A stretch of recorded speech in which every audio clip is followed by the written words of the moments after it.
What is up, fellow nerds, and welcome back to the Dapper Snapper Gaming channel, and welcome back to How Do I Want to Do This? This is our series where we take a look at all playable options available to players in Dungeons & Dragons 5th edition, and then we rank them on a scale of 1 to 10, and either build them or fix them, depending on how they rank.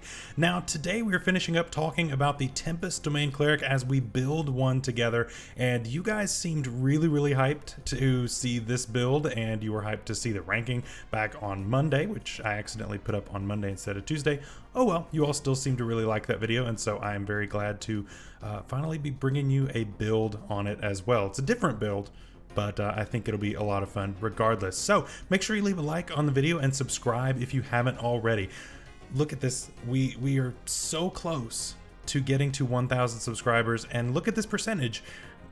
Come on, just a few of you need to. We're less than 20 away from 1,000 subscribers, and I just need your help. I need your help to get there, and that's going to be awesome. I've got some things planned for a 1,000 subscriber special, but we can't do that until we get there. So please help us out, and then of course, once you do, click that bell so you're notified whenever new videos are uploaded, and of course, share the video with your friends.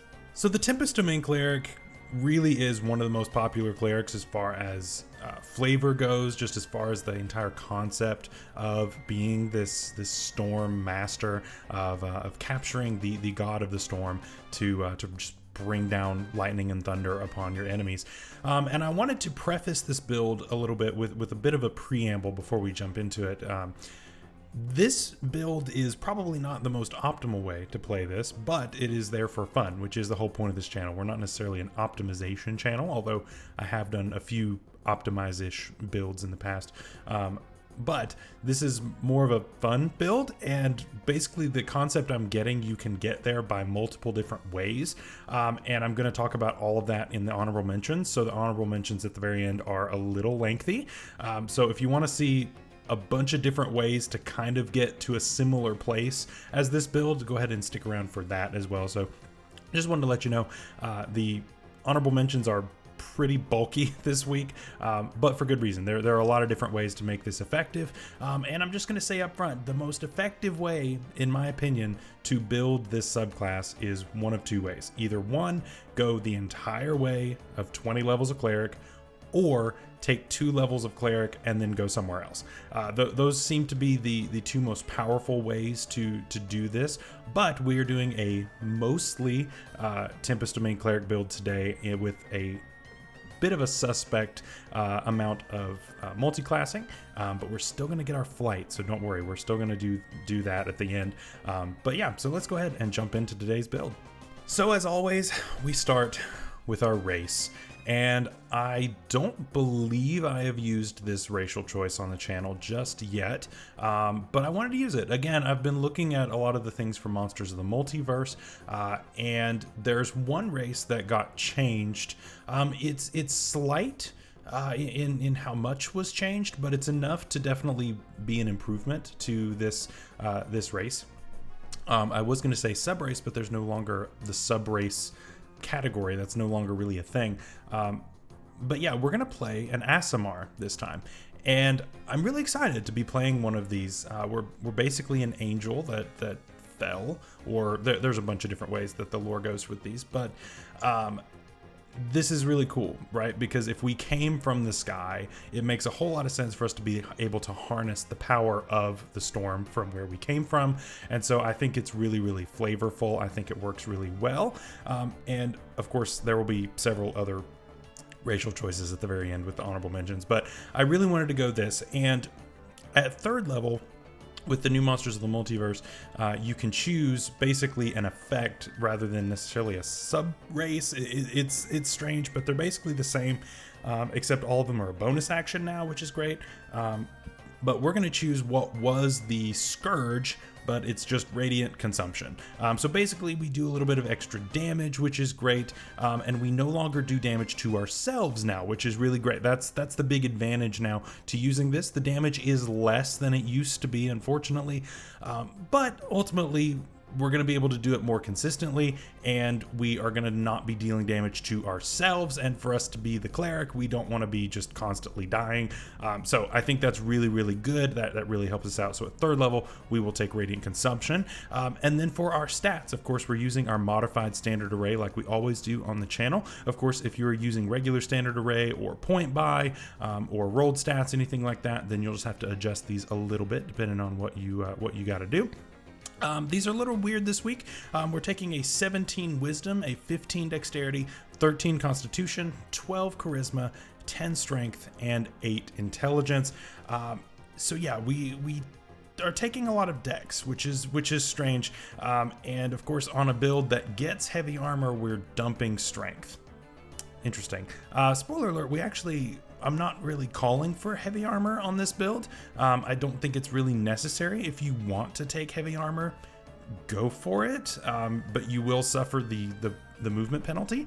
And so I'm not really gonna do anything to negate that penalty.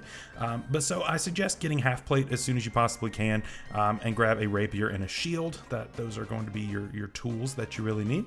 And of course, our racial bonuses are going to be +2. We're going to actually put that into our dexterity and the +1 into our wisdom. Ultimately, it really doesn't make a difference as far as the numbers go, but I just want that nice 17 for our dexterity, and then of course we'll have an 18 for our wisdom with this. Of course, if you're doing point buy, you may want to take like a 14 in dexterity, put your +2 there, take a 15 in wisdom, put your +1 there, and then just get as high of a constitution as you can, and really you can dump the rest. So maybe point buy actually might be a little bit better overall with this, because you can start out with more consistent stats overall, but that's just the way that we do it here on this channel. So let's go ahead and start taking some levels, and so we're starting off with Cleric. I know that's surprising for me on this channel. I normally don't start with the class that I'm featuring, but we are this time. We get a lot here at Cleric 1, just because we get a lot of our bonus proficiencies here. We also get Wrath of the Storm, which is great because we get to choose our subclass, being a Cleric. And then of course we get our spellcasting, which all Clerics get. So we get the bonus proficiencies, of course, giving us access to heavy armor and martial weapons, which is good. We're not actually making use of the martial weapons on this build, but if you wanted to, you most certainly could. I'm looking for something that uses our dexterity, and so this is what I went with. So yeah, that's what we're going with on this one. And we're going with Wrath of the Storm as well. The reason I don't want to be a ranged one is because a ranged cleric is weird, and because we need to be up in the fight in order for Wrath of the Storm to activate. It is a very limited range in which you can deal that extra bit of damage back. So that's really cool, and we want to be using this as much as we can, just because it does combine with our Cleric 6 feature, Thunderbolt Strike, which allows us to push people. We can choose what type of damage that is, and so we want to get that as much as we possibly can. As far as our spells go, for cantrips, just pick the standards, Guidance, Sacred Flame, Prestidigitation, Spare the Dying, Toll the Dead, things like that. Just the usual, nothing too crazy there. For first level spells, we get Fog Cloud and Thunderwave for free. On this build, I would recommend taking Bane. I normally don't recommend it, but it's still a really good spell. If you want to take Bless and Bane, you can. Guiding Bolt, Cure Wounds, Healing Word, Inflict Wounds is optional, but it could be a nice little melee spell if you need that. Definitely a really good option. At Cleric 2, we get our Channel Divinity, of course, and so we get our specific one to us, and this is one of the best Channel Divinities out there, allowing us to maximize our damage when we deal lightning or thunder damage, and so we can just go ahead and not roll and deal max. That's really potent, and it makes this subclass really, really good. The only issue is that we don't get a lot of spells in order to make this, deal a ton of damage. We don't get a lot of spells that really help us with that, and without a significant amount of multi-classing, will you get the spells that you really need in order to make it work? And just in general, there's not as many spells in the lightning or thunder category, at least compared to like fire, for instance. There's less lightning and thunder spells combined than there are fire spells.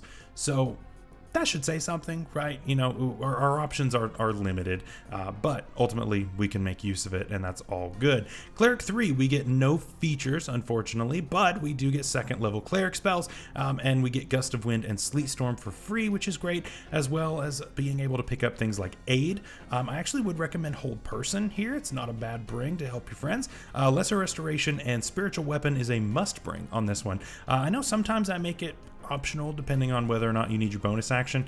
We don't really have anything using up our bonus action on this build, and so Spiritual Weapon really fits that bill really nicely, and I would recommend upcasting that whenever you get a chance to do so, to deal some extra damage.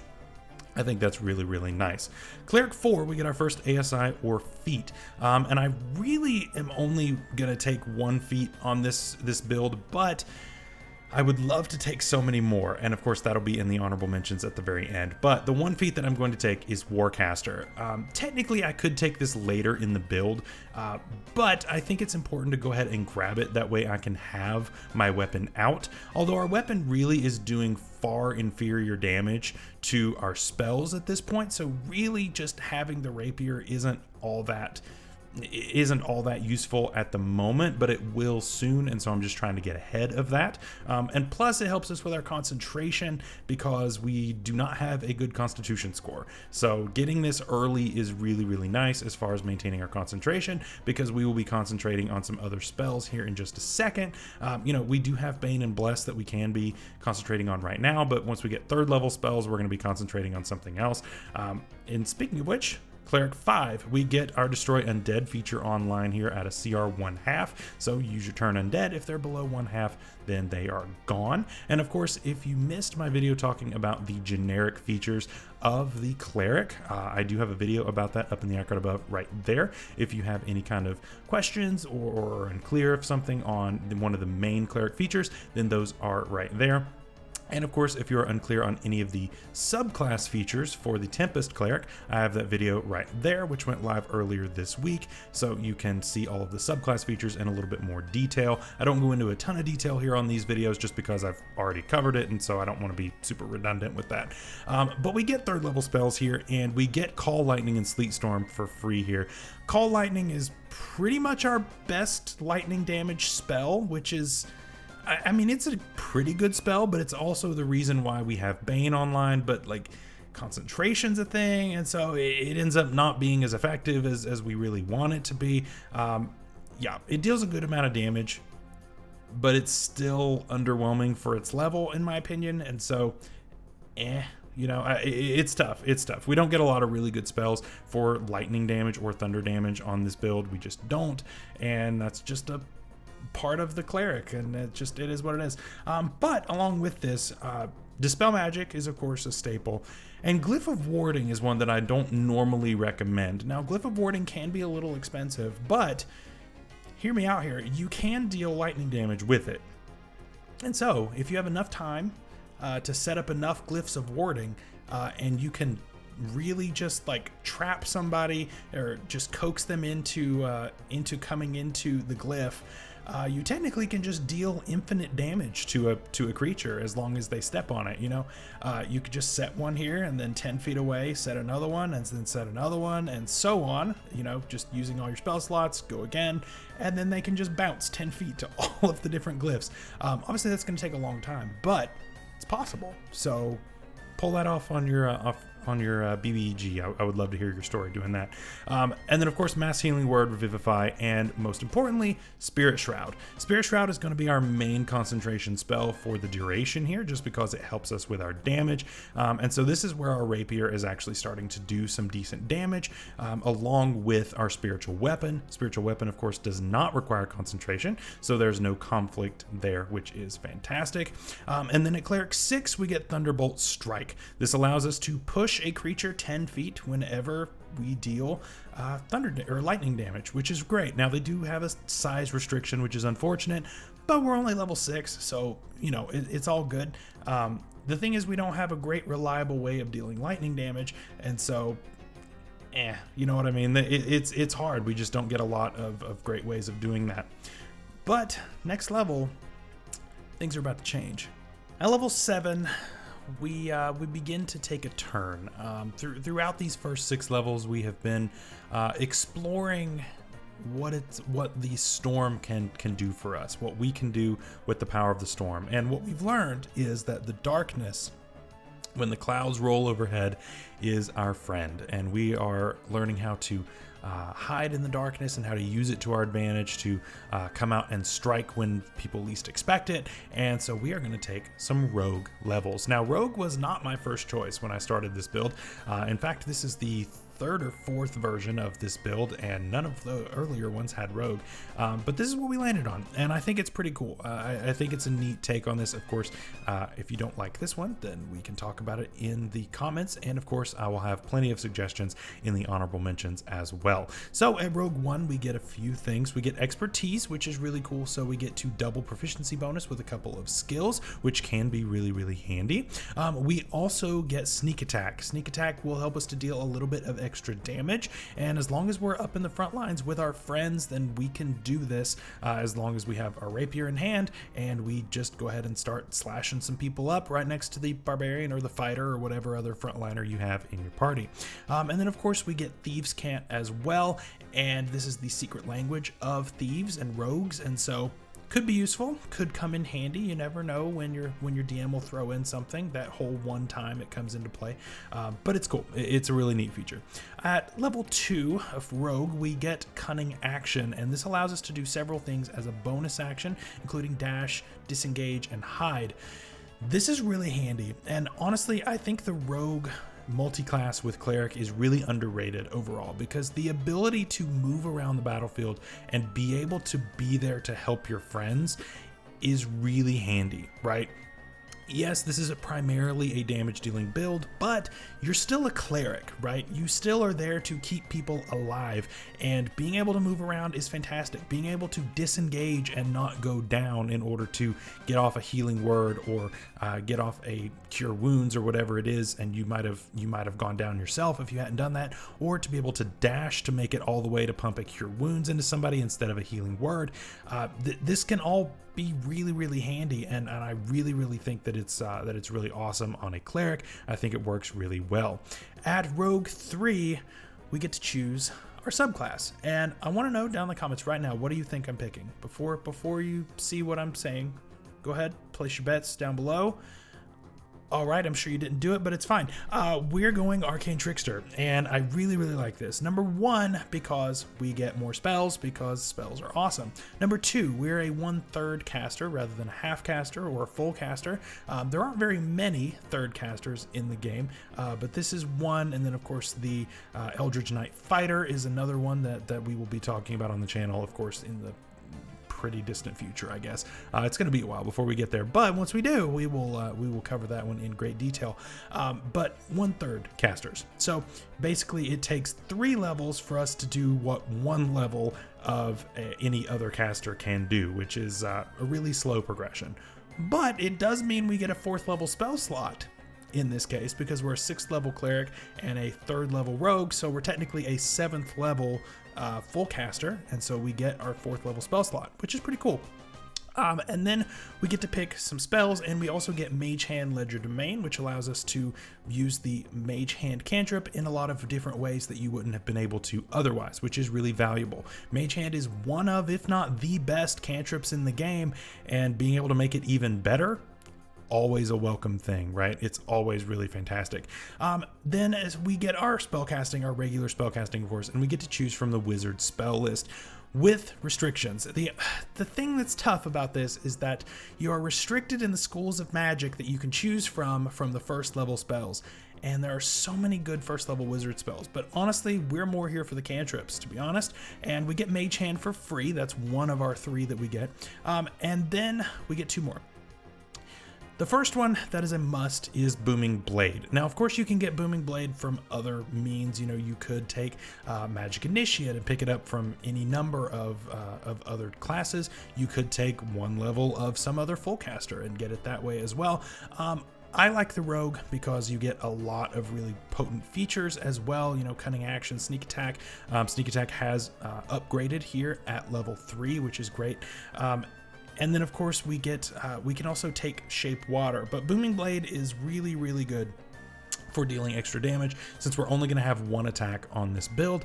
And the thing is, we can now disengage as a bonus action. So we cast Booming Blade as an action, deal a bunch of damage, and then back up. And so now they have to either move and take a bunch of damage or stay right where they are, and we can step right back up and do it again. So it's really nice. I think it's a really, really good feature.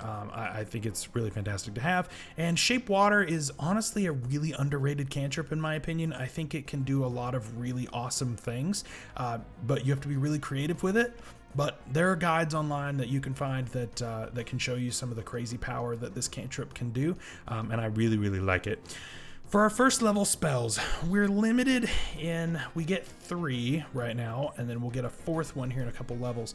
But they all have to be from a specific, they have to be from a specific school of magic.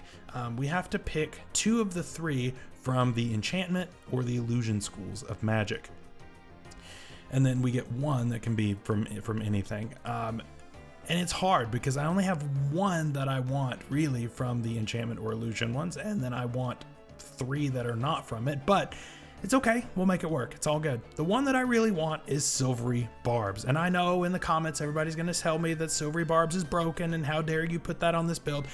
It's a really powerful spell, especially on a cleric. I can't not take it, right? We are a support thing and this is amazing. And so I can't not take it. Sorry, just can't. And it fits. It's an enchantment spell, so it doesn't hurt our numbers. So I have to take it here. As far as the other ones, Disguise Self, I guess, and like Silent Image, because a lot of the other ones require a saving throw, and our saving throws are going to be garbage. So just, I would just take some other illusion stuff. And then as far as the spell that we get that is from any school, I've got 3 suggestions. 2 are similar, Absorb Elements and Shield. You probably don't need it necessarily to have Shield, and the Absorb Elements damage is not crazy, but Absorb Elements is pretty on theme with the build, so I could see you taking it. And then of course Find Familiar could also be a really good option as well. If you use the rules where you get an owl and then it swoops in and gives you the help action and then it swoops away and all that things, you could do that if that's what you do at your tables. My tables, we personally don't do that, but I know that a lot of people do, and you technically can by raw, so if you want to do that, then there you go. You can pick it up through this way, which is also really cool. All right, so after the brief detour, we are back to Cleric, and we are sticking Cleric the rest of the way. At Cleric 7, we get no features, but we get 4th level Cleric spells. We get Control Water and Ice Storm for free, which is cool. And then we can also, of course, grab like Banishment and Freedom of Movement and that sort of thing. I'm just a huge fan of the levels 1 through 3 of spells for the Cleric, and so I tend to really focus a lot more on the lower level spells and just upcasting them rather than taking a lot of the upper level ones. That's just how I play Clerics anyway, but you do what you want to do. And then Cleric 8, we get an ASI or a feat first of all, and I'm just going to go +2 into Wisdom. And of course that is going to max out our Wisdom on this build, which is really, really good. I really like having it here at level 11. Having it at level 11 is really nice, having it maxed out. Of course, if you're taking, if you're doing the point buy or anything like that, you may not be there yet. That's okay. You can slightly modify these as needed. And then we also get Divine Strike. So now we deal a little bit of thunder damage with our weapon attacks, adding on to all of our other sources of damage, which is great. So additional to Booming Blade, additional to Sneak Attack, additional to all of those other things. So we're really starting to rack up some pretty good damage, which is good. We're not setting any records, but it's still a decent amount of damage. And then of course our Destroy Undead gets upgraded to a CR1. At Cleric 9, we don't get any features, but we get 5th level spells. We get Destructive Wave and Insect Plague for free. I always thought Insect Plague is strange on a cleric that's focused on storms. Like, a plague of animals is not a storm. It doesn't make any sense to me. I would talk to your DM about possibly switching that out. There are plenty of others that make way more sense. And then, of course, we can also take things like Contagion, which, again, isn't really on brand, but if you want to take it, it's there. Flame Strike, slightly more. Greater Restoration, Mask Your Wounds, and Raise Dead, of course, all being really great. Cleric 10, Divine Intervention. one that's like never gonna work for you. Destroy Undead going up to a CR2 at Cleric 11, and we of course get 6th level spells at this point, and of course we can pick up things like Harm and Heal, which is great. Cleric 12, ASI or Feat, I'm just gonna bump Dex and Constitution up to an 18 and 14 respectively, and then Cleric 13, no features, but we get 7th level spells, so Firestorm, Resurrection, Summon Celestial. Those are all really, really nice. Summon Celestial especially is really good. That's it's one of the newer spells, and it's fantastic because it's no action to command it to go and do things, and it is pretty powerful. You know, it's a CR4 Celestial that you can cast this for and control it. If you use a 9th level spell slot, then you can actually get a CR5 creature, which can be really powerful. There are a lot of really good CR5 creatures to fight alongside you. At Cleric 14, Destroy Undead goes up to a CR3, and our Divine Strike also gets an improvement, and it doubles in damage, which is great. It's not a huge improvement, it's just a 1d8 improvement, but you know, damage is damage. Cleric 15, no features, but we get 8th level spells. Honestly, just pick your favorites. There's not a ton of things that I'm like, you must have this on this build, so pick your favorites, whatever you want. Cleric 16, of course we can on this build, then max out our dexterity, finally. It only took 19 levels. And then finally at level 20, we finally get Destroy Undead at CR4, and Stormborn, we can fly, which is great. It only took the entire game, but now we can fly. It's all good. And of course, 9th level spells. Pick your favorites. There are some pretty good ones here. It's 9th level spells. What do you want? So that is it for our build today. Let me know what you think down in the comments below. I think it's fun. It's different. It's not what I expected going into this build at all, and I don't think it's probably what most of you expected either. And so I want to know what you think down there below. So let's go through our honorable mentions. I would say real quick, but they're pretty lengthy today actually. First of all, Storm Sorcerer. Storm Sorcerer would have been a really good multi-class, but the problem with Storm Sorcerer for the purposes of this series is that really you're better off taking 2 levels of Cleric and then 18 levels of Sorcerer. It's just way stronger that way because Sorcerers just get access to better spells, and so you know it's much more advantageous to take way more Storm Sorcerer and not just take like, you know, 1 or 6, depending on what you're wanting to take. It just, you get a lot less out of a small bit of Sorcerer. The only thing that's like really nice about it though is that you could pick up Transmuted Spell in order to cast things like Fireball as a lightning ball and then maximize it. But you're only doing that once per short rest and then twice per short rest a little bit later, you know, so you're not getting a ton of use out of it. And so, you know, depending on how many levels you put into Storm Sorcerer, you may not get that much use out of it. It's just, you know, it ends up being a little clunky if you don't have more levels of Sorcerer.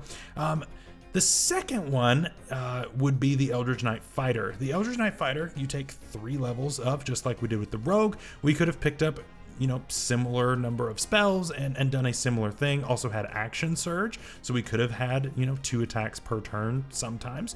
So that could have been useful as well.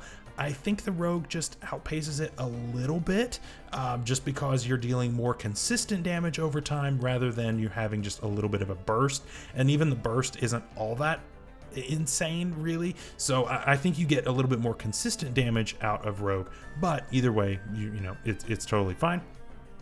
Finally, I wanted to mention the Blood Hunter. Now, the Blood Hunter is not official content, and originally, the original version of this was actually a Blood Hunter build. The reason I stopped is because, one, it's not official, and so I want to make sure that all the builds in this series are official unless I deem otherwise, and so that would have broken that, unfortunately. And the other one is because we are going to be doing a Blood Hunter build here in the next few weeks, actually, as our bonus build to make up for a week that I missed of uploading not too long ago, and so we're going to be doing a different Blood Hunter build actually on the channel. So I didn't want to put those terribly close together if we're going to do that, but Blood Hunter actually offers you quite a bit here.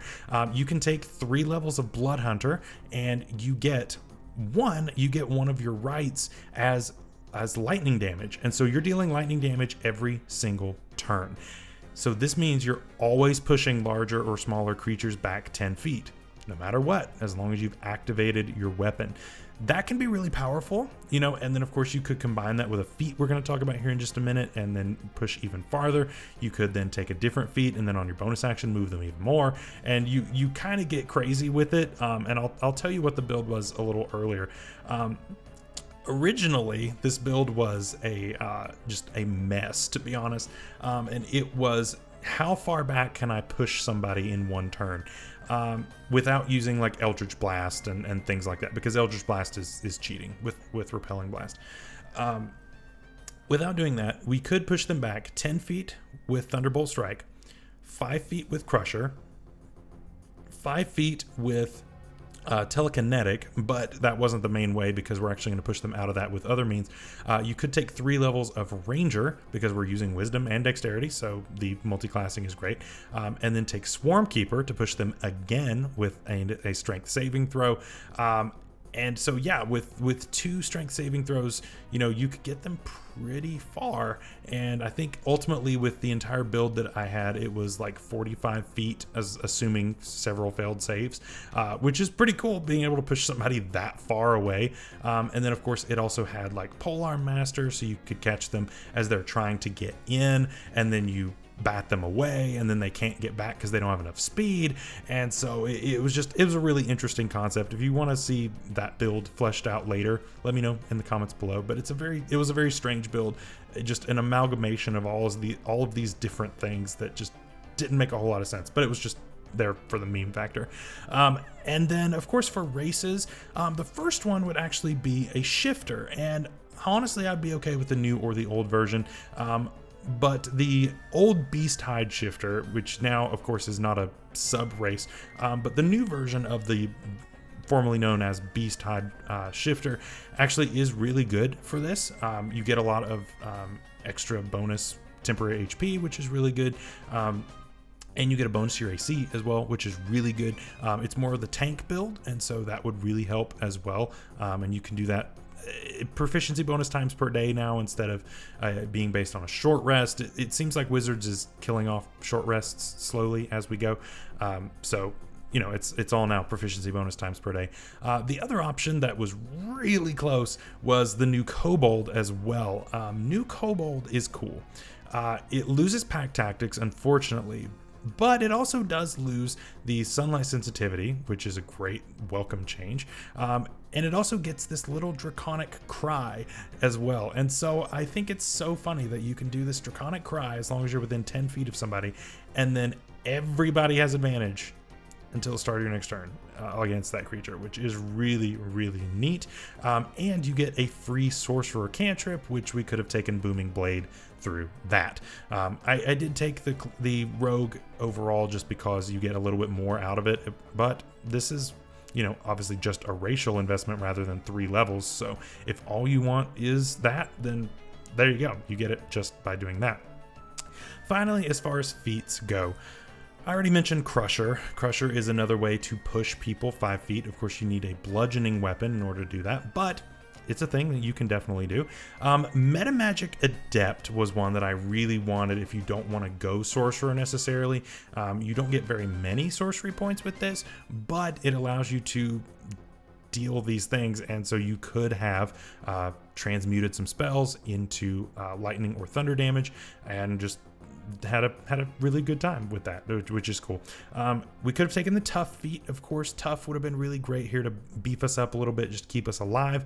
And then of course finally Resilient Constitution. Resilient Con, of course, is a fantastic feat on pretty much any character, but giving us proficiency in our Constitution saving throws is great with our suboptimal Constitution on this build.